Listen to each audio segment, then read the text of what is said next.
लीजिए सुनिए, देवकीनंदन खत्री के लिखे उपन्यास चंद्रकांता संतति के 14वें भाग के 8वें बयान को मेरी यानी समीर गोस्वामी की आवाज में।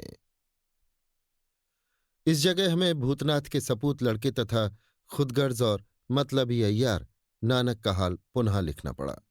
हम ऊपर के किसी बयान में लिखाए हैं कि जिस समय नानक अपने मित्र की जियाफत में तन मन धन और आधे शरीर से लौलीन हो रहा था, उसी समय उस पर वज्रपात हुआ, अर्थात एक नकाबपोश उसके बाप की दुर्दशा का हाल बताकर उसे अंधे कुएं में धकेल गया। लोग कहते हैं कि उसे अपने बाप से कुछ भी मोहब्बत न थी। हाँ, अपनी मां को कुछ कुछ जरूर चाहता था, जिस पर उसकी नई नवेली दुल्हन ने उसे कुछ ऐसा मुट्ठी में कर लिया था कि उसी को सब कुछ तथा इष्टदेव समझ बैठा था और उसकी उपासना से विमुख होना हराम समझता था। यद्यपि वो अपने बाप की कुछ परवाह नहीं करता था और न उसको उससे कुछ प्रेम ही था, मगर वो अपने बाप से डरता उतना ही था जितना लंपट लोग काल से डरते हैं। जिस समय वो लौटकर घर आया, उसकी अनोखी स्त्री थकावट और सुस्ती के कारण चारपाई का सहारा ले चुकी थी। उसने नानक से पूछा, कहो क्या मामला है, तुम कहाँ गए थे? नानक धीरे से, अपने नापाक बाप के आफत में फंसने की खबर सुनने गया था। अच्छा होता है जो मुझे उसकी मौत की खबर सुनने में आती और मैं सदैव के लिए निश्चिंत हो जाता। स्त्री आश्चर्य से, अपने प्यारे ससुर के बारे में ऐसी बात तो आज तक तुम्हारी जबान से कभी सुनने में ना आई थी। नानक क्यों कर सुनने में आती, जबकि अपने इस सच्चे भाव को मैं आज तक मंत्र की तरह छिपाए हुए था। आज एकाएक मेरे मुंह से ऐसी बात तुम्हारे सामने निकल गई।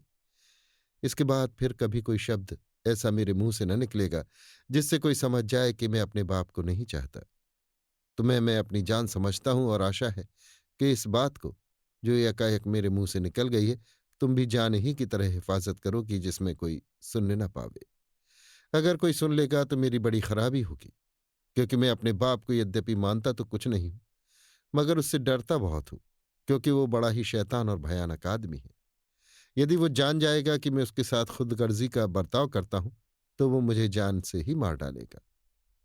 स्त्री नहीं नहीं, मैं ऐसी बात कभी किसी के सामने नहीं कह सकती जिससे तुम पर मुसीबत आए।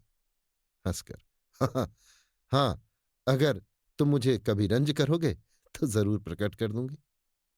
नानक उस समय मैं भी लोगों से कह दूंगा कि मेरी स्त्री व्यभिचारिणी हो गई है, मुझ पर तूफान जोड़ती है। भला दुनिया में कोई भी ऐसा आदमी है जो अपने बाप को न चाहता हो? यदि ऐसा होता तो क्या मैं चुपचाप बैठा रह जाता? मगर नहीं, मैं अपने बाप को छुड़ाने के लिए इसी वक्त जाऊंगा और इस उद्योग में अपनी जान तक लड़ा दूंगा। स्त्री मन में, ईश्वर करे तुम किसी तरह इस शहर से बाहर तो निकलो या किसी दूसरी दुनिया में चले जाओ। प्रकट, जब वो फांसी चुका है तो चुपचाप बैठे रहो, समय पड़ने पर कह देना कि मुझे खबर ही नहीं थी। नानक नहीं, मैं ऐसा कदापि नहीं कह सकता, क्योंकि गोपी कृष्ण यानी नकाबपोश, जिससे इस बात की मुझे खबर मिली है, बड़ा दुष्ट आदमी है। समय पड़ने पर वो अवश्य कह देगा कि मैंने इस बात की इत्तला नानक को दे दी थी। स्त्री अच्छा, तुम खुलासा कह जाओ कि क्या क्या खबर सुनने में आई है। नानक ने नकाबपोश की जबानी जो कुछ सुना था अपनी प्यारी स्त्री से कहा। उसके बाद उसे बहुत कुछ समझा बुझाकर सफर की पूरी तैयारी करके अपने बाप को छुड़ाने की फिक्र में वहां से रवाना हो गया।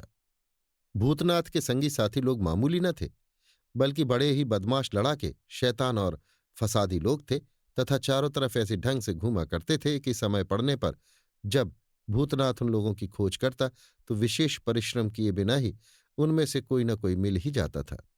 इसके अतिरिक्त भूतनाथ ने अपने लिए कई अड्डे भी मुकर्रर कर लिए थे, जहां उसके संग साथियों में से कोई न कोई अवश्य रहा करता था, और उन अड्डों में कई अड्डे ऐसे थे जिनका ठिकाना नानक को मालूम था।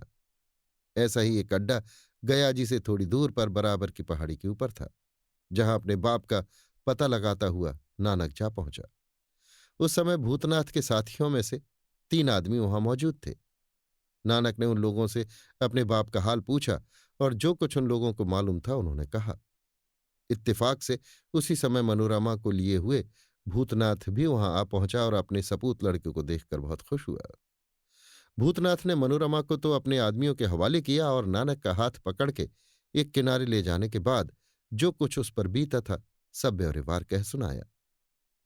नानक अफसोस के साथ मुंह बनाकर। अफसोस? आपने इन बातों की मुझे कुछ भी खबर न दी। अगर गोपी कृष्ण आपकी परेशानी का कुछ हाल मुझसे न कहते तो मुझे गुमान भी न होता। भूतनाथ: खैर, जो कुछ होना था वो हो गया। अब तुम मनोरमा को लेकर वहां जाओ जहां तुम्हारी मां रहती है, और जिस तरह हो सके मनोरमा से पूछकर बलभद्र सिंह का पता लगाओ।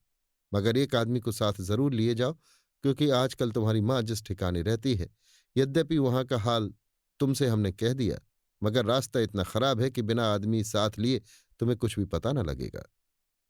नानक: जो आज्ञा। तो क्या इस समय आप सीधे रोहतासगढ़ जाएंगे? भूतनाथ: हाँ, जरूर जाएंगे, क्योंकि ऐसे समय में शेर अली खां से मिलना आवश्यक है। मगर जब तक हम ना आवे तुम अपनी मां के पास रहना और जिस तरह हो सके बलभद्र सिंह का पता लगाना। इसके बाद नानक को लिए हुए भूतनाथ फिर अपने आदमियों के पास चला आया और एक आदमी को धन्नू सिंह का पता बताकर, जिसे कैद करके कहीं रख आया था, कहा कि तुम धन्नू सिंह को यहां से लाकर हमारे घर पहुंचा दो और फिर इसी ठिकाने आकर रहो। इन कामों से छुट्टी पाने के बाद भूतनाथ रोहतासगढ़ में शेर अली खां के पास गया, और वहां जो कुछ हुआ सो हमारे प्रेमी पाठक पढ़ चुके हैं। अभी आप सुन रहे थे देवकीनंदन खत्री के लिखे उपन्यास चंद्रकांता संतति के 14वें भाग के 8वें बयान को, मेरी यानी समीर गोस्वामी की आवाज में।